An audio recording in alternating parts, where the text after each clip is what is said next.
World's biggest astrology community in Tamil.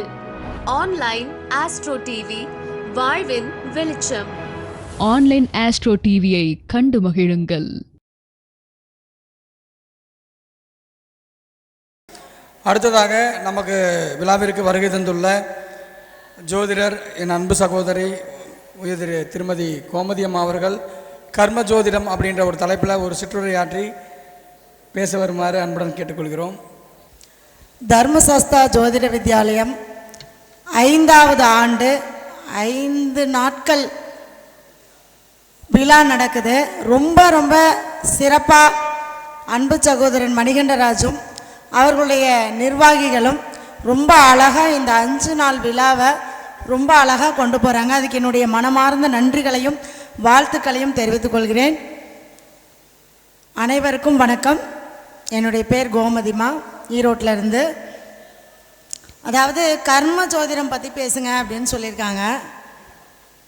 ஜோதிடம் அப்படின்னாலே கர்மா தான். கர்மா இல்லைன்னா நம்ம பிறக்கவே மாட்டோம் இல்லையா? நம்ம பிறக்கிறதே ஒரு கர்மா தானே. ஒரு குழந்தை உருவாகிறதே ஒரு கர்மா இருந்தால் தான் உருவாகும். அது என்ன கர்ம ஜோதிடம்? அவர் தான் தலைப்பு கொடுத்துருக்காரு. நான் அதை பற்றி கொஞ்சம் சில விஷயங்கள், சூட்சமான விஷயங்கள் நான் சொல்கிறேன். அதாவது ஒரு குழந்தை பிறக்கும்போது அந்த குழந்தை எதுவுமே தெரியாமல் தான் வருது இல்லையா? அந்த குழந்தைக்கு எந்த ஒரு விஷயமே தெரியாது. அது பிறக்குது, அம்மா அப்பா என்ன பண்ணுறாங்க, அதை வளர்த்துறாங்க. அப்போ அந்த குழந்தை எப்படி பிறக்குது? ஏன் இந்த அப்பா அம்மாவுக்கு இந்த குழந்தை பிறக்குது? ஏன் இந்த வம்சத்தில் பிறக்குது? அதுதானே எல்லாம் சொல்லுவோம் இல்லையா? உன் வயிற்றில் பிறந்த நேரம் நான் அங்கே பக்கத்தில் பிறந்திருந்தா கூட நான் நல்லா இருந்திருப்பேன் அப்படின்னு சொல்கிறோம் இல்லையா? அப்போ நாம் பிறந்தது தப்பா, நம்மளை பெற்றவங்க தப்பா? ரெண்டுமே தப்பு கிடையாது. இதுதான் கர்மா. அதாவது இந்த குழந்தையுடைய கர்மா என்னவோ, இந்த குழந்தை என் ஆத்மா முற்பிறவியில் என்ன கர்மாவை செய்ததோ அந்த கர்மாவுடைய தொடர்ச்சியும் சாபமும் அவங்க அப்பா அம்மா ஜாதகத்தில், அவங்க அப்பா தானே ஜீன், அம்மாவும் சம்மந்தப்படுவாங்க, அப்பா தான் விதை. அப்போ அப்பாவுடைய ஆத்மாவுடைய அந்த கர்மாவும் இவர்களுடைய முன்னோர்கள் வழியில் வந்த தாத்தா பாட்டி இருக்காங்க இல்லையா? ஏன் இந்த வம்சத்தில் பிறந்தோம் அப்படிங்கிறது இருக்கு இல்லையா? அப்போ அவங்களுடைய கர்மாவும் ஒரே நேர்கோட்டில் வரும்போது தான் இந்த குழந்தை அந்த தாத்தாவுக்கு பேரனாகவும் இந்த அப்பாவுக்கு மகனாகவும் இந்த பூமியில் அந்த வீட்டில் பிறக்குது. அதுதான் ஃபஸ்ட்டு ஸ்டார்டிங் நம்மளுடைய கர்மா அப்படிங்கிறது. இப்போ இது எப்போ செயல்படும்? இப்போ ஒவ்வொரு உயிரும் உணர்வுகளோடு, அதாவது எல்லா உயிரும் பிறக்குது இந்த உலகத்தில். நாய், பூனை, மாதிரி எத்தனையோ ஜீவராசிகள் இந்த உலகத்தில் பிறக்குது. அதான் நம்ம சொல்லுவோம், ஒரு அணு உருவாகி ஒவ்வொரு அணுக்களாக வந்தது தான் நம்ம மனித பிறவி. அதாவது புல்லாகி பூடாகி அந்த மாதிரி ஒவ்வொரு நம்ம ஸ்டேஜ்லேயும் இந்த அணுக்கள் கூட்டமைப்போடு சேர்ந்து வந்தது தான், உணர்வுகள் ரீதியாக வந்தது தான் இந்த மனித பிறவி அப்படிங்கிறது.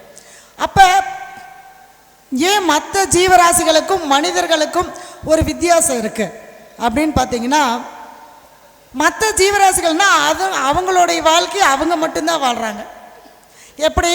அவங்க சாப்பிட்றாங்க, அவங்களுக்கு என்ன இறைவன் மீன்ஸ் இயற்கை என்ன சொல்லுது இருக்கோ அதைப்படி அவங்க செயல்படுறாங்க. அவங்க பசி எடுத்தால் ஒரு மிருகம் இன்னொரு மிருகத்தை அடித்து சாப்பிடணுன்னு விதி இருந்தால் அதை அடித்து சாப்பிட்ரும் இல்லையா? இப்போ சிங்கம் மானை அடித்து சாப்பிடுது. அந்த மாதிரி அதுதான் அதனுடைய கர்மா. அது இப்படி தான் வாழணும் அப்படிங்கிறது இருக்குது.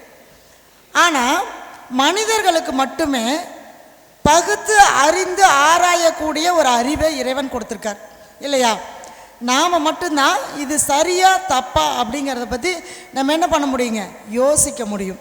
அப்போ நாம் செய்யக்கூடிய செயல்கள் எந்த அளவுக்கு சரியாக இருக்கோ அந்த அளவுக்கு நம்மளுடைய கர்மாவானது என்ன பண்ணுங்க, குறையும்.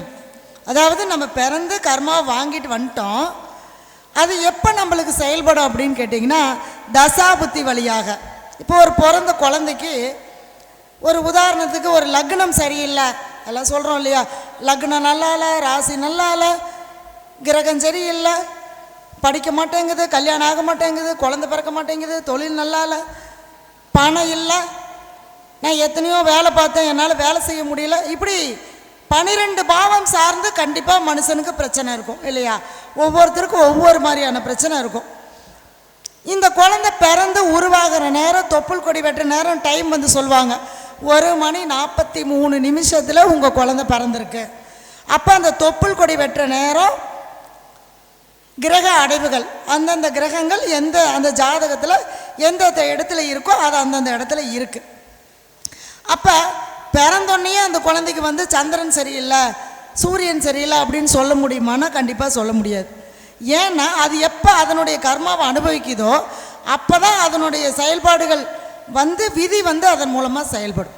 அப்போ நம்ம என்ன பண்ணுறோம், அப்பா அம்மா, அப்போ அந்த குழந்தை யார் பேஸ் பண்ணியிருக்கு, அப்பா அம்மாவை பேஸ் பண்ணியிருக்கு.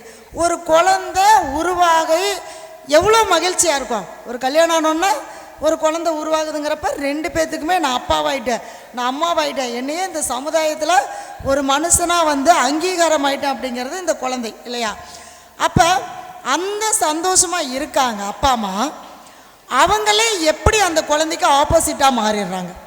நிறையா பக்கம் இருக்கு இல்லையா, என் பையன் என்னைய கஷ்டப்படுத்திட்டான், எங்கள் அம்மா அப்பா எனக்கு துரோகம் பண்ணிட்டாங்க, என் தம்பிக்கு எல்லாம் செஞ்சுட்டாங்க, எனக்கு எதுவுமே செய்யலை, ஏன்? அதுதான் அந்த இடத்துல அவன் அனுபவிக்கக்கூடிய கர்மம். அப்போ அவன் எப்போ அனுபவிப்பான், இந்த பிறந்த குழந்தைன்னே தூக்கி போட்டுருவாங்களா? ஏன்னா அந்த குழந்தை உருவாகும் போதே அது வந்து என்ன பண்ணி வந்திருக்கு, அப்பா அம்மா பேஸ் பண்ணி தான் வந்திருக்கு. அது பிறந்துருது.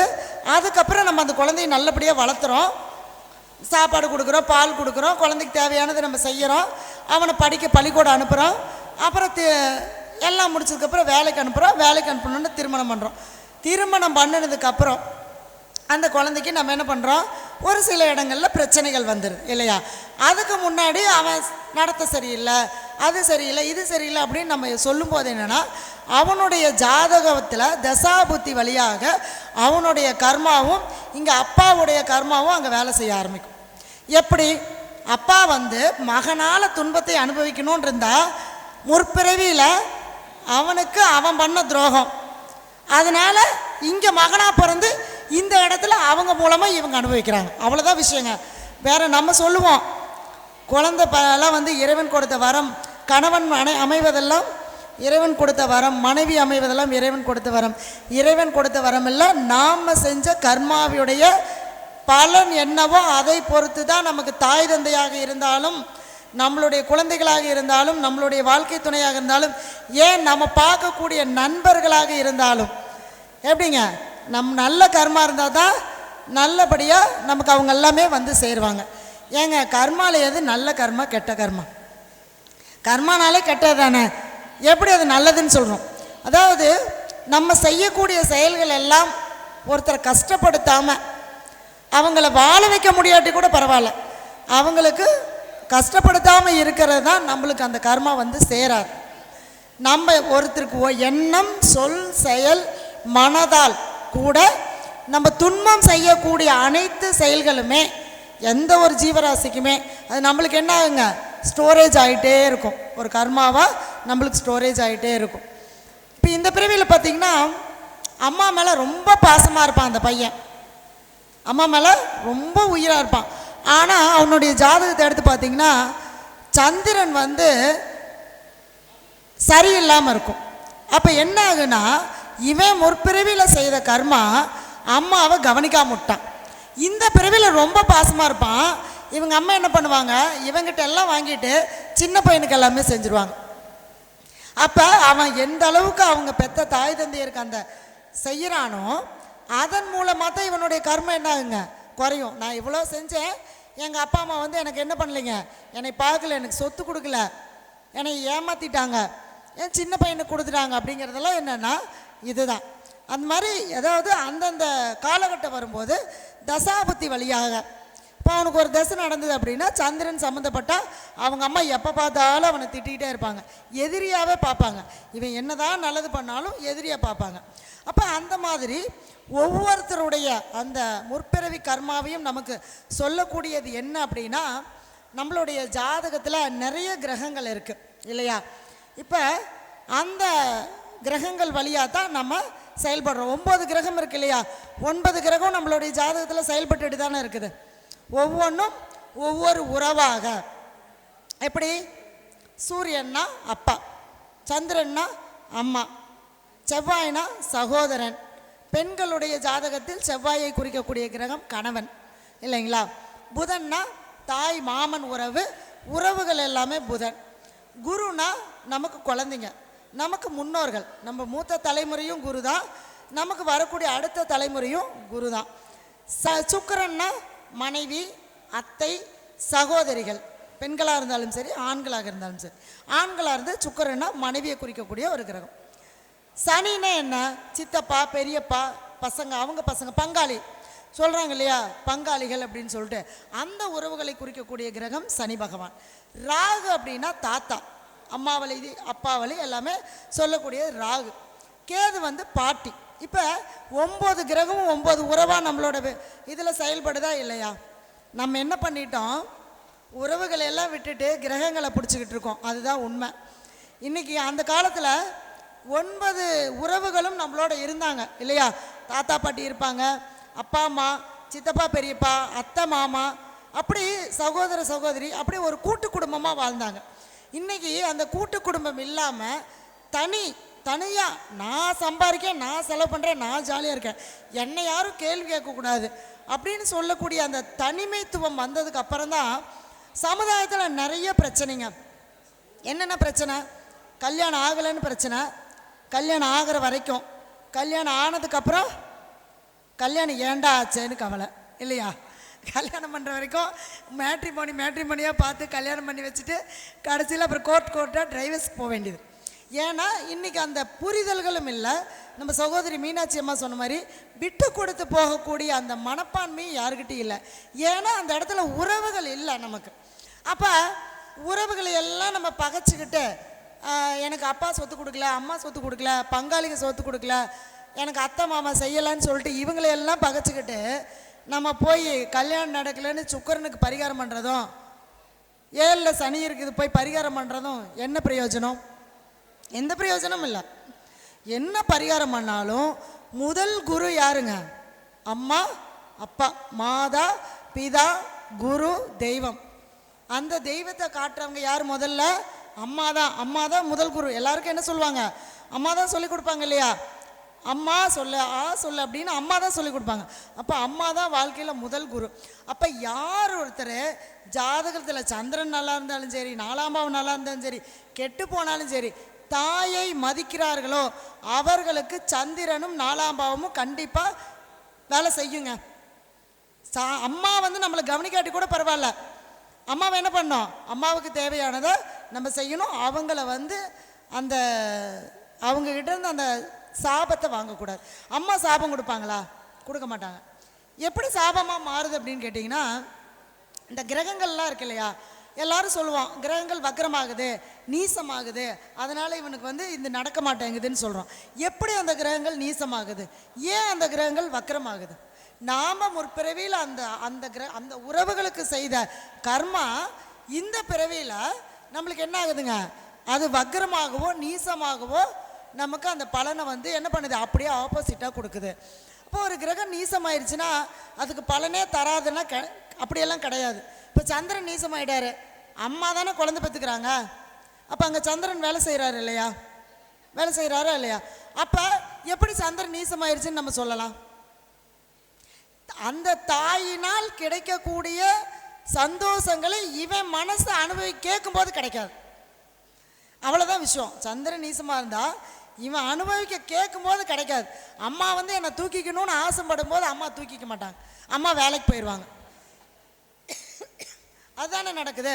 அப்போ அந்த மாதிரி அந்த அன்பையும் அரவணைப்பையும் என்ன பண்ணுங்க, அந்த தடுக்கிறது மீன்ஸ் அது கிடைக்க விடாமல் செய்கிறது தான் சந்திரன், அந்த நீசத்தன்மையை குறிக்கக்கூடியது. அப்போ நம்ம ஒவ்வொரு உறவுகளையும் நம்ம பாதுகாத்துட்டு வந்தோன்னா நம்ம என்ன பண்ண தேவையில்லைங்க, கர்மாவை சேர்த்திக்க தேவையில்லை. இருக்கிற கர்மாவை நம்ம எப்படி சரி பண்ணிக்கிறது? எல்லாம் சொல்கிறாங்க சுக்கரன் வக்கரமாயிடுச்சுங்க, சுக்கரன் கெட்டு போச்சு, அதனால் திருமணம் ஆக மாட்டேங்குது பையனுக்கு, இல்லை ஒரு ஆணுடைய ஜாதகத்தில் கெட்டு போச்சு. முதல்ல உங்கள் அத்தையை கூப்பிட்டு அத்தைக்கு செய்ய வேண்டியது நல்லபடியாக செஞ்சு அவங்ககிட்ட ஆசீர்வாதம் வாங்குங்க. நான் சொல்கிறது அதுதான். சகோதரிகளுக்கு செய்ய வேண்டியது செய்யுங்க. பெண்களை மதிக்க கற்றுக்கொள்ளுங்கள். சுக்கிரன் யாருக்கெல்லாம் வக்ரமாக இருக்கோ, யாருக்கெல்லாம் நீசமாக இருக்கோ, திருமணம் ஆகலாம் இல்லை திருமண வாழ்க்கையில் பிரச்சனையாக இருக்குது, எனக்கு மனைவி வந்து எப்பவுமே டார்ச்சராக இருக்குது அப்படின்னா அவங்க உங்களை டார்ச்சர் பண்ணுறது அவங்களுடைய கர்மா இல்லை, உங்களுடைய கர்மா. அப்போ நீங்கள் என்ன பண்ணணும், அந்த கர்மாவை நீங்கள் தான் சரி பண்ணணும். அவங்கக்கிட்ட நம்ம தப்பு சொல்லுவோம், ஐயோ என் பொண்டாட்டி எப்போ பார்த்தாலும் என்னை பேசிகிட்டே இருக்கா, எப்போ பார்த்தாலும் என்னை திட்டிகிட்டே இருக்கா, எப்போ பார்த்தாலும் நான் என்ன 10 பவுனுக்கு நகை வாங்கி கொடுத்தாலும் என் பொண்டாட்டி என்னை வந்து மதிக்கிறதே இல்லை. ஏன் மதிக்கிறது இல்லை? போன ஜென்மத்தில் நீங்கள் பண்ண துரோகம் இந்த ஜென்மத்தில் அவங்களுக்கு என்னவாகுது, அவங்களுக்கு நீங்கள் என்ன செஞ்சாலும் நாட் சாட்டிஸ்ஃபைடு, திருப்திப்படுத்த முடியாது. அப்போ எப்போ திருப்தி அடைவாங்க? நம்ம ஒவ்வொன்றா நம்ம சொல்லுவோம் அந்த கர்மாவை வந்து அழிக்க முடியாது. அழிக்க முடியுமா? முடியாது. நம்ம செஞ்சுட்டு வந்தது எப்பவுமே அழிக்க முடியாது. அதை நம்ம வந்து நம்ம அந்த புண்ணிய கணக்கின் மூலமாக வேறு பக்கத்தில் ஒரு கோடு போட்டே வரும்போது இது பெருசாகும் போது அது கம்மியாயிடும். அவ்வளோதான். தர்மங்கள் செய்ய செய்ய கர்மங்கள் குறையும், கண்டிப்பாக தீராது. அது என்னென்னா நம்ம ஒவ்வொருத்தரும் நம்மளுடைய செயல்பாடுகள் மூலமாக நம்ம என்ன பண்ணிக்கணும், அந்த கர்மாவை நம்ம குறைச்சிக்கிறதுக்கான சில வழிபாடுகளும் சில நெறிமுறைகளையும் நம்மளுடைய வாழ்க்கையில் நம்ம இப்படி தான் வாழணும், இந்த மாதிரி தான் இருக்கணும் அப்படின்னு நம்ம கடைப்பிடிச்சிட்டு வந்தோம் அப்படின்னாலே நமக்கு என்ன தேவையில்லைங்க, பரிகாரம் தேவையில்லை, ஜாதகம் பார்க்க தேவையில்லை, நம்ம பாட்டுக்கு நம்மளுடைய வேலையை நம்ம பார்த்துட்டு போயிடலாம். அந்த காலத்தில் எந்த நம்ம தாத்தா பாட்டியெல்லாம் யார் போய் ஜாதகம் பார்த்தாங்க? ஜாதகம்னா எப்போ பார்ப்பாங்க? எப்போ பார்ப்பாங்க? ஐயா சொல்லுங்கள், எப்போ பார்ப்பாங்க? கல்யாணம்னா பார்ப்பாங்க. திருமணத்துக்கு அதுவும் என்ன பண்ணுவாங்கன்னா, திருமணத்துக்கு என்ன பண்ணுவாங்கன்னா ஒரு பொண்ணுக்கு ஒரு அதாவது இவங்க தான் இந்த உறவில் தான் திருமணம்னு அவங்க முடிவு பண்ணியிருப்பாங்க. தடவழி பார்ப்பாங்க. தடவழி அதாவது நம்ம போகும்போது சகுனம் நல்லா இருக்கா, இந்த போய் பார்த்தா இந்த அப்போ அந்த காலத்தில் பெரியவங்க இருப்பாங்க, வயசானவங்க இருப்பாங்க, ஒரு வெத்தலை வாக்கு வாங்கிட்டு போய் அவர் தான் பாரம்பரிய ஜோதிடர், அவர்கிட்ட போய் இந்த மாதிரிங்க இந்த மாதிரி பொண்ணுக்கும் மாப்பிள்ளைக்கும் கல்யாணம் பண்ணலான்னு இருக்கிறோம், பொண்ணு பார்க்கலாமா கல்யாணம் பண்ணலாமான்னு கேட்பாங்க. அவர் உடனே இவங்க வந்த நேரத்தை பார்ப்பார், சரி நேரம் நல்லா இருக்குது. சகனம் பார்ப்பார், சரி ஒரு அம்மா வந்து பூ கொண்டுட்டு போகுது, சரி கல்யாணம் பண்ண நல்லாயிருக்கு. இன்றைக்கி தான் நம்ம என்ன பண்ணுறோங்க, ஜாதகத்தை பிரித்து கட்டமாக பார்க்குறோம், கட்டத்துக்குள்ளே போய் 9 கட்டத்தையும் பார்க்குறோம் இல்லையா? அன்னைக்கு எதையுமே நம்ம பார்க்கல. ஏன்னா அவங்க அவங்களுடைய கடமையில் கரெக்டாக இருந்தாங்க. கடமை மீன்ஸ் என்னங்க, அதுதான் கர்மா. கடமையை சரியாக செய்யவில்லை என்றால் கர்மாவாக மாறும். இதுதான் விஷயம், வேறு ஒன்றுமே இல்லை. கடமைன்னா என்ன?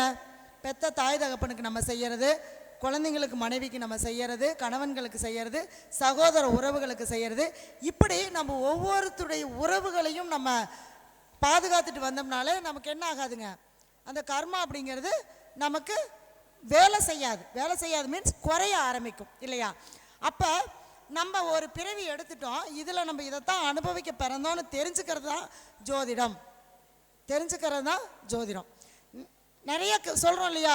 இப்போது அந்த காலத்துலலாம் பார்த்திங்கன்னா கிட்டத்தட்ட 1960 ஜாதகம் எழுதுனீங்கன்னா பார்த்திங்கன்னா மாந்தி போட்டிருப்பாங்க, மான்னு போட்டிருப்பாங்க, குளிகன்னு போட்டிருப்பாங்க. அதுக்கப்புறம் 1980க்கு அப்புறம் பார்த்திங்கன்னா அந்த மாந்தி அப்படிங்கிற ஒரு கான்செப்டே நிறுத்திட்டாங்க. அந்த மாந்தியே யாருடைய ஜாதகத்துலேயும் போடுறதில்ல. ஆமாவா இல்லைங்களாங்கய்யா? என்னென்னா அந்த மாந்தி தான் நம்மளுடைய கர்மா என்னன்றதை நமக்கு தெரிவிக்கும். அதை நம்ம தெரிஞ்சுக்கிட்டோன்னா அதுக்கு தகுந்த மாதிரி, அதை எதிர்த்து செயல்படுறதில்ல, அதுக்கு தகுந்த மாதிரி நம்ம அதனோடு நம்ம இணைஞ்சு நம்ம பயணப்பட்டோன்னா அந்த கர்மாவானது நம்மளுக்கு குறைய ஆரம்பிக்கும். இப்போ ஒரு ஜாதகத்தில் நான் ஃபஸ்ட்டு பார்க்குறதே நான் மாந்தி தான் பார்ப்பேன். ஏன்னா ஃபஸ்ட்டு நம்ம என்ன கோயிலுக்கு போனாலும் என்ன சொல்லுவாங்க, என்கிட்ட வரோம், மேடம் நாங்கள் போகாத கோவில் இல்லை, கும்பிடாத சாமி இல்லை, எல்லா ஜோசியர் சொல்கிற எல்லா பரிகாரத்தையும் பண்ணிட்டு வந்துட்டோம், ஆனால் என்ன கிடைக்கலைங்க, நடக்கலை, திருமணம் நடக்கலை, அவங்களுக்கு எந்த பிரச்சனையோ அந்த பிரச்சனையை சொல்லி இது நடக்கலை அப்படின்னு கேட்பாங்க. அப்போ நான் பார்ப்பேன், அந்த மாந்தி மட்டும்தான் நான் எடுப்பேன். ஃபஸ்ட்டு எடுத்தோடனே அதை மட்டும்தான் எடுப்பேன். அப்போ அதுதான் நம்மளுடைய கர்மாவும் அங்கே வரும், நம்ம தாத்தா பாட்டி வழியில் வரக்கூடிய கர்மாவும் அந்த இடத்துல அங்கே ஜாயிண்ட் ஆகும். நீங்கள் பார்த்தீங்கன்னா தெரியும், ஒரு குழந்தையுடைய ஜாதகத்தில் 5ஆம் இடத்துல மாந்தி இருந்தால் அவங்க அப்பாவுடைய ஜாதகத்தை எடுத்து பாருங்கள், 9ஆம் இடம் அல்லது 9ஆம் அதிபதி மாந்தி கண்டிப்பாக சம்மந்தப்பட்டே தீருவாங்க. ஒரு குழந்தை ஜாதகத்தை பார்த்தாலே அவங்க அப்பா ஜாதகத்தில் மாந்தி எங்கே இருக்குது, அவங்களுடைய கர்மா என்னங்கிறத சொல்ல முடியும். சரிங்களா? அப்போ இந்த குழந்தைக்கு 5ஆம் இடத்துல மாந்தி இருந்ததுன்னா குழந்தை பாக்கியம் லேட் ஆகும். அப்போ குழந்தை பாக்கியம் லேட் ஆகும்போது திருமணத்தை என்ன பண்ணும், திருமணத்தை லேட் பண்ணும். அப்போ திருமணத்துக்கு 7ஆம் அதிபதி சம்மந்தப்பட்டால் கண்டிப்பாக திருமணம் ஆகாது, திருமணம் தள்ளி போகும், அல்லது திருமணம் ஆகி அவங்களுக்குள்ள ஒரு தாம்பத்திய உறவு அப்படிங்கிறது சரியாக இருக்காது. இந்த மாதிரி நான் ஆராய்ச்சி பண்ண வகையில் பார்த்திங்க அப்படின்னா இந்த மாந்தி வந்து பார்த்திங்கன்னா ரொம்ப அற்புதமாக வேலை செய்யுது. அப்போ ஒவ்வொரு ஜாதகத்துலேயும் இப்போ நம்ம சொன்னோம், ஒரு குழந்தை ஜாதகத்தில் இந்த இடத்துல இருந்தால் அப்பா ஜாதகத்தில் இந்த இடத்துல இருக்குன்னு சொல்லுவோம். அவங்க அப்பாவுடைய கர்மா தானே அவருக்கு வந்திருக்கும், அவருடைய கர்மா தானே இங்கே வருது. அப்போ இந்த 3உடைய கர்மாவும் ஒரே நேர்கோட்டில் வரும்போது தான் அந்த குழந்தை அந்த வீட்டில் வந்து அந்த அப்பா அம்மாவுக்கு பிறக்கும் இல்லையா? அப்போ தான் அந்த கர்மாவை என்ன பண்ணுங்க, அனுபவிக்கும். எப்போ அனுபவிக்கும்? இப்போ ஒருத்தருடைய ஒரு பெரிய ஐயா இருக்காருன்னு வச்சுக்கோங்க, நீங்கள் இருக்கீங்கன்னு வச்சுக்கோங்க, உங்களுக்கு 5ஆம் இடம் சம்மந்தப்பட்டு மாந்தி இருக்குது அல்லது 5ஆம் அதிபதி சம்மந்தப்பட்டு மாந்தி இருக்குன்னா ஃபஸ்ட்டு என்ன பண்ணுவோன்னா பூர்வீக சொத்து இருக்காது. பூர்வீக சொத்து இருந்தாலும் என்ன பண்ணுங்க, நம்ம அனுபவிக்க முடியாது. அடுத்தது என்ன பண்ணுன்னா குழந்தை பிறப்பு. ஒன்று குழந்தை பிறப்பில் தாமதத்தை படுத்தி கொடுக்கும், இல்லைன்னா குழந்தை பிறந்ததுக்கப்புறம் அந்த குழந்தைக்கு தேவையான விஷயங்களை நம்மளை செய்ய விடாது. அவன் படிக்கும்போதும் நமக்கு கஷ்டமாக இருக்கும், அவன் வளர்ந்து அவன் ஒன்று கேட்கும்போதும் நம்மளுக்கு அதை செய்ய முடியாமல் இருக்கும். சரி, இதெல்லாம் எப்படியோ மீறி கஷ்டப்பட்டு ஏதோ தசாபுத்தி சம்மதிச்சு, குரு பார்த்தாரு, சனி பார்த்தாரு, யாரோ ஒரு கிரகம் பார்த்துச்சு, மீறி செயல்பட்டு அவனை படிக்க வச்சிடறோம். வேலைக்கு போக முடியாது. சரி, வேலைக்கும் போயிட்டான், கல்யாணம் பண்ண முடியாது. அப்போ தான் நம்ம என்ன பண்ணுவோம், ஜாதகத்தை தூக்கிட்டு ஒவ்வொரு ஜோசியராக பார்க்க போவோம், ஒவ்வொரு கோவிலாக போவோம். அப்போ நமக்கு என்ன அப்படின்னு கேட்டிங்கன்னா, அந்த முன்னோர்களுடைய அந்த மாந்தி 5ஆம் இடத்துல இருந்தால் அந்த முன்னோர்கள் சாபத்தை சொல்லுது இல்லையா, அவங்கள கேட்டிங்க அப்படின்னா அவங்க தாத்தா பாட்டி திதி கொடுத்துருக்காங்களான்னா கொடுத்துருக்க மாட்டாங்க. அவங்க அப்பா கொடுப்பாரான்னு கேட்டால் கொடுத்துருக்க மாட்டார். உடனே சொல்லுவாங்க, இல்லைங்க மேடம் அதெல்லாம் கொடுத்துட்டு தான் இருக்கேன். எப்போ கொடுக்க ஆரம்பிச்சிங்க? அதான் 1 வருஷமாக தான் கொடுக்குறேன். அது எப்படிங்க, பல 3 தலைமுறையாக கொடுக்காம விட்டு 1 வருஷம் கொடுத்தோன்னே எப்படி உங்களுக்கு அது சரியாகும்? அப்போ என்னன்னா, நம்ம முன்னோர்களுக்கு செய்ய வேண்டிய கடமைன்னா என்னங்க, திதி கொடுக்கறது, தர்ப்பணம் கொடுக்கறது. எல்லோரும் சொல்லுவாங்க, மேடம் நாங்கள் வந்து சாமி கும்பிட்றோம் எங்கள் அப்பா அம்மாவுக்கு, வீட்டில் வச்சு கிராண்டாக கும்பிடுவோம், எல்லாம் சாப்பாடு செஞ்சு ஊரையே அழைச்சி செய்வோம். ஆனால் நீங்கள் போய் கொடுக்க வேண்டிய இடம் எங்கேங்க, நீர்நிலைகளில் போய் திதி கொடுக்கணும். அதாவது நீர்நிலைகளில் கொடுக்கறது மட்டும்தான் முன்னோர்களுக்கு போய் சேரக்கூடியது. நிலத்தில் வச்சு படைக்கிற அனைத்துமே நம்மளை மாதிரி இருக்கக்கூடிய ஜீவராசிகள் சாப்பிடக்கூடியது. யாகத்தில் இன்னைக்கு காலையில் யாகம் பண்ணாங்க இல்லையா, இந்த யாகத்தில் போட்ட அத்தனை பொருட்களுக்கும் இறைவனுக்கு நேராக சமர்ப்பணம் ஆயிரும். அதனால தான் அந்த காலத்தில் எல்லாமே ராஜாக்கள் எல்லாமே எந்த ஒரு விஷயத்தை செய்யறதா இருந்தாலும் யாகம் பண்ணாங்க இல்லையா, கண்டிப்பாக யாகம் பண்ணுவாங்க. தசரதனுக்கு குழந்தை இல்லைன்னு சொல்லிட்டு புத்திர தோஷ நிவர்த்திக்காக யாகம் பண்ணார். ஒரு ராஜா ஒரு வெற்றியை அடைய போகணும்னா சத்ரு சம்ஹார யாகம் பண்ணுவார். இப்படி ஒவ்வொருத்தரும் அந்த யாகத்தை பண்ணாங்க. ஏன் யாகத்தை பண்ணாங்கன்னா, இப்போ இந்த யாகத்தில் காலையில் பண்ணியிருப்பாங்க, நீங்கள் யார் கலந்துக்கிட்டீங்கன்னு தெரில, அதில் காலையில் கணபதியில் ஆரம்பித்து அத்தனை தெய்வங்களுக்குண்டான மந்திரங்களை சொல்லியிருப்பாங்க. அப்போ அந்த மந்திரங்களை சொல்லும்போது அந்த அந்த ஒரு நிமிஷமாவது அந்த பிரபஞ்சத்தில் அந்த தெய்வத்தினுடைய சக்தி அந்த இடத்துல வந்து போகும். அப்போ அவங்களுக்கு நம்ம கொடுக்கக்கூடிய அந்த யாகத்தில் கொடுக்கக்கூடிய அந்த உணவானது இறைவனிடம் நேராக போய் சேரும். அப்போ இந்த பிரபஞ்சத்தில் நம்மளுடைய எண்ணங்கள், இப்போ இந்த இடத்துல உட்கார்ந்துருந்தவங்களுக்கெல்லாம் இன்றைக்கி என்ன எண்ணம் இருந்திருக்கும், ஆஹா பார்வதி சுயம்பர ஹோமம் நடக்குது, இன்றைக்கி என் பொண்ணுக்கெல்லாம் கல்யாணம் நடந்துடணும், என் பையனுக்கெல்லாம் கல்யாணம் நடந்துடும். அப்போ இந்த எண்ணங்கள் இந்த காற்றோடு காற்றாக கலந்து பிரபஞ்சத்தில் நமக்கு தேவையான விஷயங்களை கொண்டு வந்து சேர்க்கும். இவ்வளோதாங்க விஷயம். அப்போ நம்ம என்ன பண்ணோம், நம்மளுடைய எண்ணங்களை எப்போதுமே நல்ல வலிமையாக, கண்டிப்பாக என் பையனுக்கு கல்யாணம் நடக்கும், நான் என்னுடைய முன்னோர்களுக்கு திதி கொடுக்குறேன், தர்ப்பணம் கொடுக்குறேன், என்னுடைய குலதெய்வத்தை வழிபாடு பண்ணுறேன், அதுக்கப்புறம் நான் என்னுடைய குழந்தைகளை நான் நல்லா பார்த்துக்கிறேன்னா 5ஆம் பாவம் நல்லா வேலை செய்யுங்க. அவ்வளோதான். எனக்கு 5ஆம் பாவம் கெட்டு போச்சு, அங்கே போய் எனக்கு 5ஆம் பாவம் அதிபதியை பிடிச்சி அந்த கோயிலுக்கு தான் போகணும், இந்த கோயிலுக்கு தான் போகணும் அப்படிங்கிற அவசியம் கிடையாது. இருக்கு, இல்லைன்னு சொல்ல. அது என்னங்க, கடைசியாக சாப்பாடெல்லாம் போட்டு கடைசியாக மோர் ஊற்றி சாப்பிட்டு நிறைவு பண்ணுமில்ல, அந்த மாதிரி. அப்போ ஃபஸ்ட்டு நமக்கு என்ன வேணுங்க, அந்த முன்னோர்களுக்கு நம்ம செய்யக்கூடிய கடமையை சரியாக செய்தால் உங்களுடைய பேரன் வரும்போது அவன் வாழ்க்கை நல்லாயிருக்கும். இப்போ இன்றைக்கி வந்து பார்த்திங்கன்னா நிறைய விஷயங்கள் நம்ம பண்ணுறதில்ல. மேக்ஸிமம் குலதெய்வமே தெரியாமல் இருக்காங்க. நிறைய பேர்த்துக்கு குலதெய்வம் தெரில, குலதெய்வம் மாறி போச்சு, நாங்கள் எங்கே இருக்கோன்னு தெரில, எங்கள் முன்னோர்கள் எங்கே வாழ்ந்தாங்கன்னு தெரியல. இந்த மாதிரியான விஷயங்கள்லாம் நிறையா இருக்குது. அப்போ இந்த 5ஆம் பாவங்கிறது குலதெய்வம் இல்லையா? அப்போ நம்ம முன்னோர்கள் சொன்னோம், அடுத்தது குலதெய்வம் சொல்லணும். அப்போ இந்த குலதெய்வத்தை நம்ம கும்பிடாம எந்த கோவிலுக்கு போனாலும் எந்த பரிகாரம் செய்தாலும் வேலை செய்யாது. செய்யுமா? கண்டிப்பாக செய்யாது. ஏன் செய்யாது? ஒரு படம் வந்துச்சு இல்லைங்களா? என்ன படம் வந்துச்சுமா? என்னமோ படம் வந்துச்சு. அந்த குலதெய்வத்தை ஃபேஸ் பண்ணியே திருப்பதிக்கு அவங்க போகலான்னு சொல்லிட்டு காணிக்கை எடுத்து வைப்பாங்க, கடைசி வரைக்கும் போகவே முடியாது. அப்புறம் அந்த அம்மா வந்து குலதெய்வமே வந்து நான் என்னமோ ஒரு படம் வந்துச்சு, என்னமோ பேர் ஞாபகம் வர மாட்டேங்குது. அப்போ அந்த அம்மாவே வந்து என்னுடைய கோயிலை வந்து நீ சரி பண்ணு, அப்போ உனக்கு கஷ்டங்கள் தீரும், உன்னுடைய தங்கச்சிங்களுக்கெல்லாம் கல்யாணம் நடக்கும் அப்படின்னு சொல்லிட்டு ஒரு படம் வந்துச்சு. அது 100க்கு 100 உண்மையான சம்பவம். என்ன? மூக்குத்தி அம்மன். அப்போ அந்த படத்தை நம்ம எல்லாம் என்ன பண்ணிட்டோங்க, படமாக மட்டும் பார்த்துட்டோம். அதில் சொல்லப்பட்ட கருத்துக்களை நம்ம எடுத்துக்கல. உண்மை, நம்ம குலதெய்வத்தை கும்பிடாம நான் மாதம் மாதம் திருப்பதி போனாலும் நோ யூஸ்.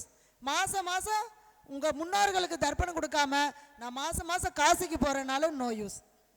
நாங்கள் பாருங்கள், நான் 3 தரம் காசிக்கு போயிட்டு வந்துட்டேங்க. எங்கள் முன்னோர்களுக்கு போய் அங்கே நான் திதி கொடுத்துட்டு வந்துட்டேன். கர்மா கழிஞ்சிருமா அப்படின்னா தீராத போகாது. ஆனாலும் அவங்களுக்கு மாதம் மாதம் ஒன்றுமே வேண்டாங்க, ஒரு எள்ளும் தண்ணியும். எவ்வளோ செலவாயிர போகுது நான் சொல்கிறது அதுதான். நீங்கள் பெருசாக செய்ய வேண்டாம், ஒரு எள்ளும் தண்ணியை விட்டு முன்னோர்களுக்கு விட்டுட்டு நீங்கள் காக்காய்க்கு சாப்பாடு வச்சுட்டு ஒரு கைப்பிடி சாப்பாட்டை ஒரு ஆற்றுல போட்டுட்டு சாப்பிடுங்க, அவ்வளோதான். அந்த இடத்துல நீங்கள் அந்த மாதம் செஞ்சு பாருங்கள், உங்களுக்கு அந்த அந்த மாதம் முழுவதுமே உங்களுக்கு யாரோ ஒருத்தர் சப்போர்ட் இருக்கிற மாதிரியே இருக்கும். அதுக்கு தான் அமாவாசை பௌர்ணமி அன்னைக்கு குலதெய்வம் கோயிலுக்கு போக சொன்னாங்க. ஏன் போக சொன்னாங்க? முன்னோர்களுடைய ஆத்மா அந்த இடத்துல வந்து அவங்களுக்கு செயல்படும். குலதெய்வம்ங்கிறது யாருங்க? குலதெய்வம் நம்ம முன்னோர்கள் தான் தெய்வம். நம்ம முன்னோர்கள் யாரோ ஒருத்தர் சாமி மாதிரி வாழ்ந்திருப்பாங்க, அவங்கள அடக்கம் பண்ணியிருப்பாங்க. அந்த இடத்துல தான் ஒரு தெய்வமாக உருவாகி அது நமக்கு காவல் தெய்வமாக இருந்து வந்துச்சு இல்லைங்களா? அப்படி அந்த குலதெய்வத்தை நம்ம கும்புறதில்லை, பெற்ற தாய் தந்தையை மதிக்கிறதில்ல, கூட பிறந்த சகோதரியை மதிக்கிறதில்ல. எனக்கு கல்யாணம் ஆகலைன்னா எப்படி ஆகும்? கண்டிப்பாக ஆகாது. நான் சொல்கிறது முதல்ல என்னென்னா, யாருக்கெல்லாம் திருமண பிரச்சனை இருக்கோ, கல்யாணம் நடக்க மாட்டேங்கன்னா அவங்க முதல்ல அவங்களுடைய அவங்க அப்பா இருந்தால் விட்டுடலாம். அவங்க அப்பா வந்து முன்னோர்களுக்கு திதி கொடுக்கணும், குலதெய்வ வழிபாடு பண்ணணும். அடுத்தது பெற்ற தாய் தந்தையருக்கு பாத பூஜை பண்ண சொல்லணும். பாத பூஜை பண்ணி அவங்க மஞ்சள் அரிசி போட்டு ஆசீர்வாதம் பண்ணாங்கன்னா அடுத்த மஞ்சள் அரிசி போடுறதுக்கு ஆசீர்வாதம் கிடச்சிரும். ஏன் வந்து திருமணத்தின் போது பாத பூஜை பண்ண சொல்கிறாங்க? இன்னைக்கு கோயிலில் வச்சா பாத பூஜை கிடையாது, மண்டபத்தில் வச்சா ஐயருக்கு டைம் ஆயிடுச்சுன்னு பாத பூஜையெல்லாம் பண்ணுறதில்ல. ஏன் பாத பூஜை பண்ண சொன்னாங்க தெரியலைங்கய்யா? ஐயா உங்களுக்கு தெரியுங்களா ஏன் பாத பூஜை பண்ண சொன்னாங்க? யாருக்காவது தெரிஞ்ச சொல்லுங்களேன். பாத பூஜை எதுக்காக பண்ண சொன்னாங்க? அப்படி இல்லை. அதாவது நீங்கள் உங்கள் பையனுக்கு என்ன வயசுங்க? பையனா பொண்ணா? 30 வயசு. இந்த 30 வயசில் உங்கள் பையனை ஒரு நிமிஷமாவது நீ நல்லா இருக்க மாட்டா, எனக்கு ரொம்ப கஷ்டப்படுத்துறீடா, நீ எல்லாம் அனுபவிப்படான்னு சொல்லாமல் இருந்திருப்பீங்களா? கண்டிப்பாக சொல்லுமா இல்லையா? அவன் கஷ்டப்படுத்தும் போது நம்மளை அறியாமல் இந்த ஆத்மா மனம் கஷ்டப்பட்டிருக்கும், படாமையெல்லாம் இருக்காது. அப்போ திருமணத்தின் போது அவன் மீண்டும் இன்னொரு தலைமுறையை உருவாக்க போகிறான் இல்லையா? அப்போ இந்த பெற்ற தாய் தந்தையருடைய அந்த கர்மாவானது அந்த குழந்தைக்கு போகக்கூடாது அப்படிங்கிறதுக்காக நீங்கள் உங்கள் பையனுக்கு கல்யாணத்தன்னைக்கு எவ்வளோ சந்தோஷமாக இருப்பீங்க? எவ்வளோ சந்தோஷமாக இருப்பீங்க? கல்யாணம் உங்கள் பையனுக்குன்னா எவ்வளோ சந்தோஷமாக இருப்பீங்க? இப்போவே எவ்வளோ சந்தோஷமாக இருக்காங்க. அப்போ அந்த மனம் நிறைந்து அந்த சந்தோஷத்தோட அவன் நல்லா இருக்கணும்னு சொல்லி அந்த ஆசீர்வாதம் பண்ணும்போது அந்த பாத பூஜை பண்ணினால் அவங்க பாத பூஜை என்ன பண்ணுவாங்க? பால் ஊற்றி தண்ணி ஊற்றி கழுவி விட்டு சந்தன குங்குமம் வச்சு, அது எதுக்காக பண்ணுறேன்னு நம்ம இன்னும் யாருக்குமே தெரியல, பண்ணி அவங்களுடைய காலை தொட்டு கும்பிடும்போது அவங்க ஆசீர்வாதம் பண்ணுவாங்க. அப்போ அவங்க மனசார நல்லா இருப்பா, நீ உன்னுடைய வம்சம் தலைக்கணும் அப்படின்னு சொல்லி ஆசீர்வாதம் பண்ணும்போது இந்த தாய் தந்தையருடைய கர்மாவானது அங்கே கட்டாயிரும். அவன் அடுத்த தலைமுறைக்கு அவன் உருவாக்கும் போது அவன் நல்ல குழந்தையா, அந்த குழந்தை நல்ல நேரத்தில் பிறக்கும், நல்லா இருப்பாங்க. அதுதான் விஷயம். ஆனால் இன்றைக்கி என்ன பண்ணுறோம், நமக்கு நேரம் இல்லை அதுக்கெல்லாம். ஒவ்வொரு சடங்குமே நம்ம முன்னோர்கள் அற்புதமாக வச்சுட்டு போனாங்க. இன்றைக்கி நான் ஒவ்வொரு விஷயத்தையும் நான் சொல்லுவேன். ஆனால் இன்றைக்கி கேட்குறதுக்கு ஆள் இருக்காங்களா இல்லையான்னு தெரியல. ஆனால் நான் என்னுடைய வாடிக்கையாளருக்கு நான் சொல்லக்கூடிய முழுக்க ஒரு விஷயம் என்னென்னா, இப்போ சொன்ன மாதிரி தான், பெற்றவங்களை மதிங்க, கூட பிறந்தவங்கள சந்தோஷமாக வச்சுக்கோங்க. மனைவிக்கும் கணவனுக்கும் பிரச்சனைனா கண்டிப்பாக கணவன் என்னை கஷ்டப்படுத்துகிறாருன்னு ஒரு மனைவி நினச்சா, ஒரு மனைவி கஷ்டப்படுத்துகிறான்னு என்னுடைய கணவன் கஷ்டப்படுத்துகிறாருன்னு நினச்சா, அவங்கள முதல்ல சந்தோஷப்படுத்துறதுக்கு உண்டான வழிகள் என்னவோ அதை நீங்கள் செஞ்சீங்கனாலே உங்களுடைய வாழ்க்கையில் எல்லாமே மாறும். அதை விட்டுட்டு ஐயோ என் பொண்டாட்டி என் மேட்சை கேட்கவே மாட்டேங்கிறா, ஏதாவது மந்திரம் இருக்கா தந்திரம் இருக்கா எந்திரம் இருக்கான்னு போனால் எந்த தந்திரமும் மந்திரமும் வேலை செய்யாது இல்லையா? அப்போ நாம் எப்படி அவங்கக்கிட்ட நடந்துக்கிறோமோ, ஏன்னா நம்ம ஆல்ரெடி கர்மாவை வாங்கிட்டு வந்துட்டோமா, இப்படி தான் எனக்கு வாழ்க்கை துணை அமையும், இப்படி தான் எனக்கு கணவன் அமையும், இப்படி தான் அப்பா அம்மா அமையும்னு நம்ம வாங்கிட்டு வந்துட்டோம். அதை ஏற்றுக்கொண்டு, ஜாதகம் எதுக்கு பார்க்கறதுங்க, விதியை ஏற்றுக்கொண்டு அதன் வழியாக மதி மூலமாக செயல்படுவது. மதி என்பது என்னங்க, அறிவு. அதைத்தான் நம்ம என்ன சொல்கிறோம்னா தசாபுத்தி. அப்போ அந்த தசாபுத்திக்கு உண்டான கிரகங்களை வழிபாடு பண்ணுங்க, தெய்வங்களை வழிபாடு பண்ணுங்க அப்படின்னு சொல்லிட்டு நம்ம சொல்கிறோம், ஒரு வழிகாட்டியாக சொல்கிறோம். ஆனால் ஜோதிடம் என்பது மனதுக்கு வைத்தியமா இல்லை எல்லா பிரச்சனையும் தீர்க்கக்கூடிய ஒரு விஷயமா? மனசுக்கு தான் வைத்தியம். டாக்டர்கிட்ட போனால் உடம்புக்கு வைத்தியம் பார்க்குறாரு, நாம் என்ன பண்ணுறோன்னா கவுன்சிலிங் கொடுக்குறோம், ஜாதகத்தை பார்க்குறோம், இப்படி இப்படி இருக்குது, அவங்களுடைய கர்மா அப்படி இருக்குது, இதுக்கான வழிமுறைகள் என்ன, இதை செஞ்சுட்டு வாங்க, இந்த மாதிரி மாந்தி இருந்தால் இதுக்கு ஆத்ம சாப நிவர்த்தி பண்ணுங்கள், உங்களுடைய குலதெய்வத்தை வழிபாடு பண்ணுங்கள், 48 நாள் அசைவம் சாப்பிடாமல் இருந்து வீட்டில் குலதெய்வத்துக்கு விளக்கேற்றி வைங்க. சொன்னோன்னே மேடம் அப்படின்னா நாங்கள் இந்த பூஜையவே நாங்கள் செய்யலைங்கிறாங்க. எப்படிங்க, அசைவம் சாப்பிட வேண்டான்ட்டா நான் இந்த பூஜையே நான் செய்ய மாட்டேங்கிறாங்க. அப்புறம் எப்படி பிரச்சனை சரியாகும்? உண்மையா இல்லையா? நாம் எப்படி இருக்கிறோமோ அப்படி தான் நம்ம பிரச்சனை சரியாகும். இப்போ என்னென்னா, எப்படி 2 மினிட்ஸில் நூடுல்ஸ் செய்கிற மாதிரி தான், எனக்கு இப்படிங்கிறதுக்குள்ளே பிரச்சனை சால்வ் ஆயிரும். அதுக்கு யாரெல்லாம் ஜோசியர் இருக்காங்கன்னு பார்க்குறாங்க. நாங்கள்லாம் கடவுள் இல்லை இல்லையா? கடவுள் கொடுத்த விதியை ஜோதிடர்கள் என்ன பண்ணுறாங்க, தன்னுடைய மதியின் மூலமாக அவர்களுடைய மதிக்கு உரைய வைக்கிறாங்க, உணர்த்துறாங்க, அவ்வளோதான். இது இப்படி இருக்குது, இதை இப்படி செய்யணும், இதை இப்படி செஞ்சீங்கன்னா நீங்கள் நல்லா இருப்பீங்க. நான் 48 நாளைக்கு பூஜை பண்ணணுன்னு சொன்னால், நான் செய்ய மாட்டேன்னு சொன்னால் நம்ம ஒன்றுமே பண்ண முடியாது. அப்புறம் மேடம் கிட்ட போனேன், நான் எல்லாம் தான் போனேன், எல்லாம் தான் செஞ்சேன், ஆனால் எனக்கு நடக்கலை அப்படின்னா, கோயிலுக்கு போயிட்டு வர வழியில் நம்ம ஒரு கோயில் சொன்னோம்னு வச்சுங்களேன், கோயிலுக்கு போயிட்டு வர வழியில் மேடம் நான்வெஜ் தான் இருக்குது சாப்பிட்லாமா? எப்படிங்க கோயிலுக்கு போயிட்டு வர வழியில் எப்படி சாப்பிடுவீங்க? நம்ம போகிறதே கர்மாவை தீர்க்கிறதுக்கு தான் கோயிலுக்கு போகிறோம். அப்படியே அந்த மாதிரி இப்போ இன்றைய காலகட்டம் அந்த மாதிரி ஆயிடுச்சு. என்னென்னா அசைவம் இல்லாத இதே இல்லை, சாப்பாடே இல்லை அப்படிங்கிற மாதிரி நம்மளுடைய மனநிலை மாற்றங்கள். அந்த காலத்தில் திருமணம் நிச்சயமான 6 மாதமாவது திருமணம் நிச்சயம் பண்ணுவாங்களா? நிச்சயம் பண்ணி 6 மாதத்துக்கு அப்புறம் தான் கல்யாணம் நடக்கும். இப்போ 6 நாளில் கல்யாணம் நடக்குது. ஏன் 6 மாதம் எதுக்காக தள்ளி போட்டாங்க? எதுக்காக தள்ளி போட்டாங்க தெரியல. எதுக்காக அப்படின்னா, அந்த 6 மாத காலமும் அசைவம் சாப்பிடக்கூடாதுன்னு சொல்லுவாங்க. கல்யாணம் நிச்சயம் பண்ணிட்டா அசைவம் சாப்பிடக்கூடாது. அப்போ அவனுடைய உடம்பு என்னாகும், சுத்தமாக ஆரம்பிச்சிடும். அப்போ சுத்தமாகும் போது அணுக்களுடைய அந்த உயிர்ப்புத்தன்மை இருக்கும் இல்லையா? அப்போ இந்த 6 மாதமும் அந்த ஸ்டோரேஜ் ஆகி அவன் கல்யாணம் ஆகி ஃபஸ்ட் நைட் போகும்போது அவனுடைய அந்த உயிர்ப்புத்தன்மை, அந்த பெண்ணுடைய தன்மையும் நல்லா இருக்கும். அப்போ சேரும்போது உடனே குழந்தை பிறந்ததா இல்லையா? குழந்தை பிறந்தா இல்லைங்களா? அப்போவே சொல்லிட்டு வந்துடலாம். நம்ம ஐயாலாம் இருக்கார், அவரெல்லாம் சொல்லிடுவார், இந்த நாளில் இந்த நட்சத்திரத்தில் கல்யாணம் பண்ணால் பொம்பளை பிள்ளை தான் பிறக்கும், ஆம்பளை பிள்ளை தான் பிறக்கணும். ஏன்னா அந்த அன்னைக்கு சேர்ந்தா நடக்கும். ஆனால் இன்றைக்கி நம்ம சொல்கிறது பொய்யா போச்சு. ஏன் பொய்யா போச்சு? அவங்களுடைய கட்டுப்பாடு இல்லைங்க, அதனால நம்ம சொல்கிறது பொய்யா போச்சு. ஜோதிடம் பொய்யுங்கிறாங்க. ஜோதிடம் பொய்யல்ல, 60 நாள் கூட பொறுத்துக்க மாட்டேங்கிறாங்க, பேசிகிட்டே இருக்காங்க. உண்மை அதுதாங்க. பேசி நிறைய கல்யாணம் நின்று போயிடுது. ரெண்டாம் மாவன் தான் பேச்சு. பேசியே நிறைய 2 பேர்த்துக்கு ஃபோன் நம்பர் வாங்கி கொடுத்துறாங்க, பேசுகிறாங்க. எனக்கு அந்த பையன் பிடிக்கலம்மா, அவன் பேசுறது தெரியல. 10 நாளில் 60 நாளில் ஒரு பையனை பற்றி ஒரு பொண்ணை பற்றி பையனை புரிஞ்சுக்க முடியுமாங்க? இப்போ உங்களுக்கு கல்யாணம் எத்தனை வருஷம் ஆகுதுங்கம்மா? 30 வருஷம் ஆச்சு. நீங்கள் உங்கள் மனைவி புரிஞ்சுக்கிட்டது எத்தனை வருஷங்களுக்கு முன்னால்?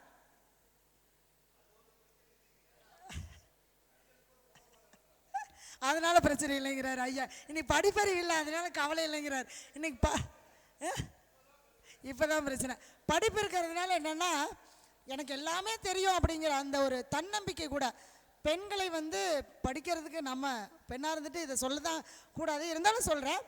என்னென்னா இப்போ பெண்களுடைய எதிர்பார்ப்புகளும் சரி, பெண்களுடைய ஆண்களுக்கும் அதே தான், அந்த பொறுமை இல்லைங்க. அதான் உண்மை. இன்றைக்கி இருக்கக்கூடிய பெண்களுக்கு, ஏன் பொண்ணாக இருந்தாலும் சரி, இன்றைக்கி இருக்கக்கூடிய பெண்ணுக்கு பொறுமை இல்லை. போனோன்னே என் புருஷன் நான் தான் எல்லாம் நிற்கணும், போனோன்னே எங்கள் மாமியார் இடுப்பு சாவியை தூக்கி எங்கிட்ட கொடுத்துடணும், பொறுப்பை கொடுத்துடணும். நான் மாமியார் மாமனாரே எனக்கு இருக்கக்கூடாது, அவங்க என்னை கேள்வி கேட்கக்கூடாதுப்பா. முதல்ல நான் 7 மணிக்கு தான் எழுந்திரிப்பேன். 7 மணிக்கு எழுந்திரிச்சா யாரும் என்னை கேள்வி கேட்கக்கூடாது. அப்படி தானுங்க. எனக்கு கல்யாணம் ஆகி 25 வருஷம் ஆகுதுங்க. 25 வருஷத்தில் எங்கள் வீட்டுக்காரர் என்னை புரிஞ்சுக்கிட்டது இப்போ 5 வருஷமாக தான். இத்தனை ஆண்டுகள் அந்த புரிதல்களில் நம்ம வாழலையா? ஏன் அப்படின்னு கேட்டிங்கன்னா, அந்த புரிதல்கள் எப்போ வரும்னா, அவங்க ஒரு குழந்தைய பெற்று அவங்க அதை வளர்த்தி அந்த குழந்தைக்கு திருமணம் செய்யும் போது தான் இவங்களுக்குள்ள ஒரு புரிதல் வர ஆரம்பிக்கும். ஆனால் போய் 30 நாளில் டைவர்ஸ், எனக்கு வேண்டாம், எல்லாமே நான் போனோன்னு நான் நினைக்கிற மாதிரி நடக்கணும். இப்போ நான் என்ன நினைக்கிறேன்னு உங்களால் சொல்ல முடியுமா? நீங்கள் என்ன நினைக்கிறீங்கன்னு என்னால் சொல்ல முடியுமா? உங்கள் ஜாதகத்தான் கொடுங்களேன், ஜாதகத்தை பார்த்துட்டு இந்த பையன் என்ன நினைக்கிறான்னு சொல்ல முடியுமா? கண்டிப்பாக சொல்ல முடியாதுங்க. ஏன்னா மனசுங்கிறது என்னங்க, மாறிட்டே இருக்கக்கூடியது. ஒரு 10 நிமிஷத்துக்கு முன்னாடி இருந்த மனசு இப்போ இருக்காது.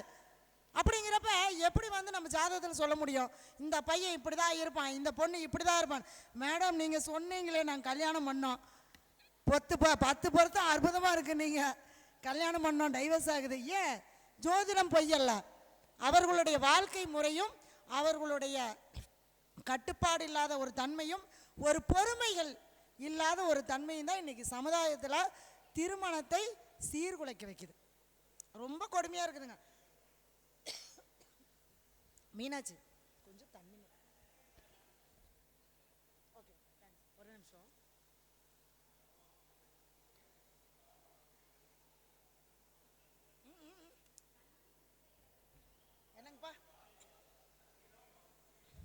என்னங்கப்பா?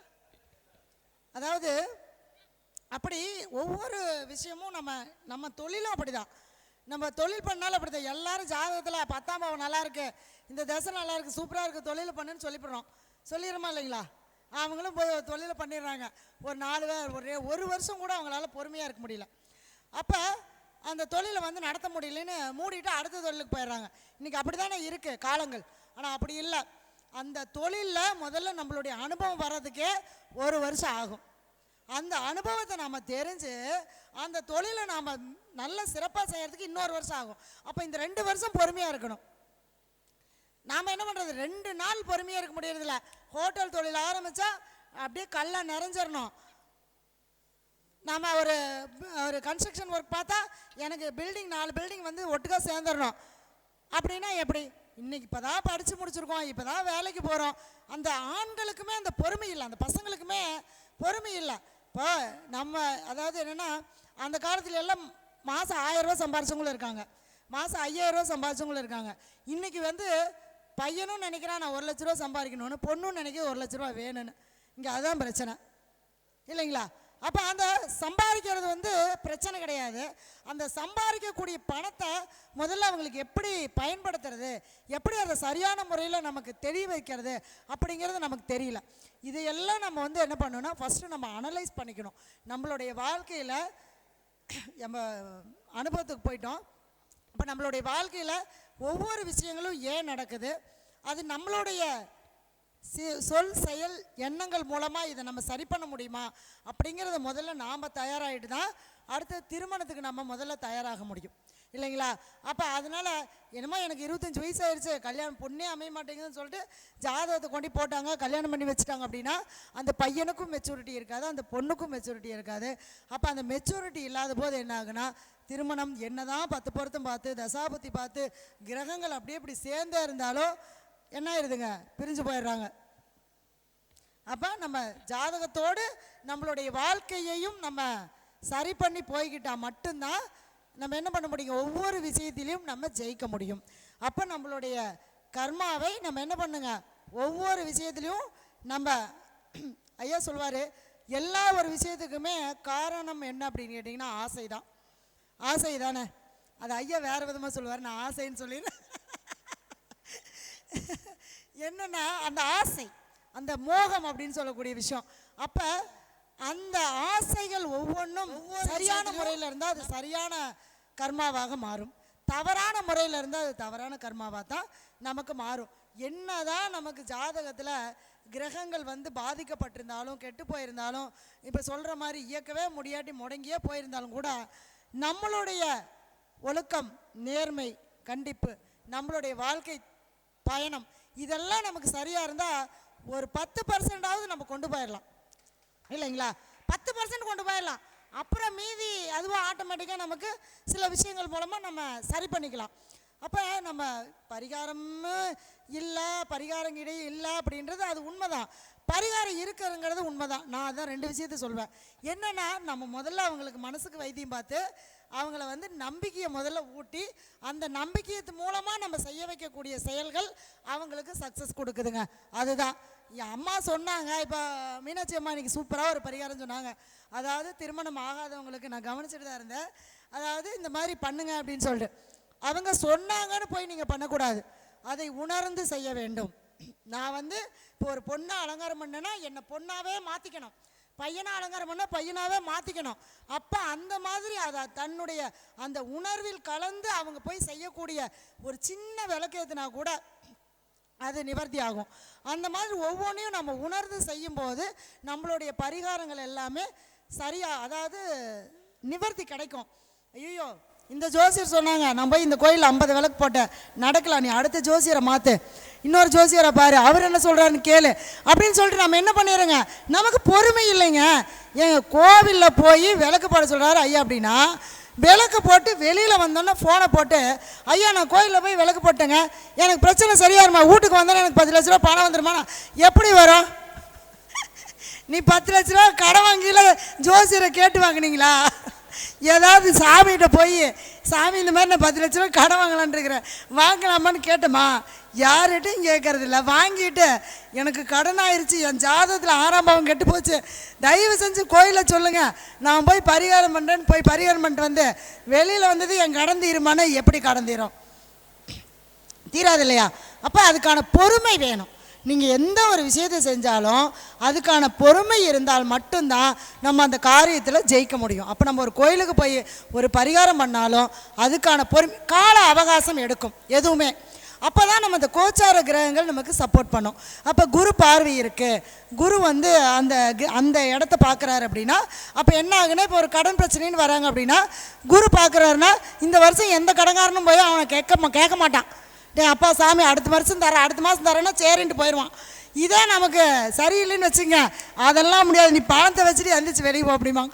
அதுதாங்க அந்த கிரகங்கள் நமக்கு என்ன பண்ணுன்னா நம்மளுடைய அந்த வழிமுறைகளை காட்டும். அப்போ நமக்கு அதுக்கான வழி கிடைக்கும். அப்போ நம்ம என்ன பண்ணோம், 6ஆம் பாவங்கிறது உழைப்பு, உழைச்சா தான் கடன் கட்ட முடியும், உழைக்காமல் பரிகாரம் பண்ணால் கடன் கட்ட முடியாது இல்லையா? அந்த மாதிரி தான் ஒவ்வொரு விஷயமுமே. எனக்கு ஒருத்தர் ஒரு கேட்டார் ஜாதகத்தை காட்டிட்டு, ஏங்க எனக்கு 5 கிரகம் சரியில்லையாம்மா, லக்னம் சரியில்லையாம்மா, ராசி சரியில்லையாம்மா, நான் என்ன பண்ணுறது அதுக்காக அவனை போய் என்ன செத்து போயிருவேன் சொல்ல முடியும்? அந்த உயிர் எதை அனுபவிக்க வேண்டுமோ அந்த கர்மம் இருக்கிற வரைக்கும் அவன் அனுபவிச்சுதான் ஆகணும். அப்போ அதுக்கு நம்ம என்ன பண்ணுறோன்னா அவனுக்கு மனசுக்கு வைத்தியம், இப்படி தான்ப்பா இருக்கும், இன்னொரு 6 மாதம் போனால் சரியாக போயிடும், 6 மாதம் போனால் சரியாக போகுமா? போகாது, அவன் பழகிக்குவான், அவன் அடி வாங்கி பழகிக்குவான். ஒரு 10 வருஷம் கழிச்சு அப்பப்போ எப்படியோ கொஞ்சம் மாறிடுச்சு, எனக்கு புள்ள பிறந்துட்டு அந்த பிள்ளையை பார்த்து ஒரு சந்தோஷப்பட்டுக்கிறேன். அந்த மாதிரி சில மாற்றங்கள் வர வர நமக்கு தசாபுத்திகள் வழியாக மாறும்போது நம்மளுடைய அந்த கர்மாவை நம்ம அனுபவித்து தீர்த்துட்டோன்னா நம்ம அதுலேருந்து என்ன பண்ணிடலாங்க, வெளியில் வந்துடலாம். இல்லை நான் அனுபவிக்க மாட்டேன், இதுக்கான நிவர்த்தியெல்லாம் பண்ணி நான் ஜம்ப் பண்ணுறேன்னா அடுத்த திசையில் உட்கார வச்சுருவார். அதுதான் உண்மை. அப்படி தானுங்க ஐயா. இந்த திசை எனக்கு கேது திசை, 7 வருஷம் நான் எதையும் அனுபவிக்க மாட்டேன். நான் கேதுவா, நான் கோயிலில் போய் உட்காந்துக்கிறேன், நான் சாமியாரை போய் உட்காந்துக்கிறேன், பார்த்துக்கலாம் அப்படின்னு சொல்லிட்டு நம்ம அதிலேருந்து தப்பிச்சிட்டோன்னா சுக்கர தசை வந்ததையும் ஆஹா அவன் நினைப்பான் சுக்கரன் வந்துருச்சு நமக்கு சுகபாகத்தை கொடுக்க போகிறாரு, சுக்கரன் வரும், ஒரு பொண்ணுனாலேயே அவன் அவமானம் பண்ணும், ஜெயிலுக்கு போகணும். அந்த கேது என்னெல்லாம் செய்ய வேண்டிய வேலையை சுக்கர திசை சுக்கர புத்தி சுக்கர அந்தரத்தில் செஞ்சுருவாங்க. இதுதான் அந்த இதனுடைய இது. அப்போ நம்ம என்ன பண்ணுறோன்னா அதுக்கான சில வழிபாடுகள் மூலமாக நம்ம அதை குறைச்சிக்கலாம். நம்ம அதிலேருந்து ஜம்ப் ஆகிறதுக்கு நம்மளால் யாருமே முடியாது. அதனால தான் தீர்க்க முடியாது, குறைத்து கொள்ள முடியும் அப்படின்னு நம்ம சொல்கிறோம். சரிங்களா? சரி, இப்போ நம்ம ஒவ்வொருத்தருமே பிறந்ததே கர்மான்னு சொல்லிட்டேன். அதுக்கு நம்ம எண்ணம் சொல் செயல் மூலமாக நம்ம யாருக்கும் எந்த துரோகமும் எந்த மனசால் கூட இவங்க நல்லா இருக்கக்கூடாது அப்படிங்கிற எண்ணம் இல்லாமல் நம்ம வாழ்ந்து கொண்டிருந்தால் நமக்கு எந்த ஜாதக ரீதியான சில கோளாறுகள் இருந்தாலுமே கூட நம்ம அதை என்ன சொல்கிறாங்க, அதனால தான் மெடிடேஷன் சொன்னாங்க இல்லையா, தியானம், மனதை அமைதிப்படுத்தி நம்மளுடைய எண்ணங்கள் மூலமாக செயல்படும் போது கட்டாயம் நம்மளுடைய வாழ்க்கை பாதையானது கண்டிப்பாக மாறும். அனைவருக்கும் நன்றி, வணக்கம், வாழ்க வளமுடன். சூப்பர், மிகவும் அற்புதமாக பேசிய நமது சகோதரி அவர்களுக்கு தர்மசாஸ்தா ஜோதிட வித்யாலயாவின் சார்பாக இப்பொழுது ஒரு காணொளி. இந்த காணொளி வழங்குவதற்கு முன்னாடி அவங்க எனக்கு சிறு ஒருப்பு பண்ணுறாங்க, அதையும் பெற்றுக்கொண்டு அவர்களுக்கான ஒரு அங்கீகரிப்பை செய்கிறோம். ஸ்ரீ சாய் சக்தி வானவில் அஸ்ட்ராலஜி சார்பாக தர்மசாஸ்தா ஜோதிட நிர்வாகத்தின் தலைவரும் எனது அன்பு சகோதரனுமான திரு மணிகண்டராஜ் ஐயா அவர்களுக்கு ஒரு சிறு கௌரவத்தை சிறப்பாக செய்கிறோம்.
எண்ணமும் பேச்சும் செயலும் அனைவரிடமும் ஒரே மாதிரியாக பழகும் விதமும் உங்களின் பின்னே பக்கபலமாய் துணை வருகின்றது.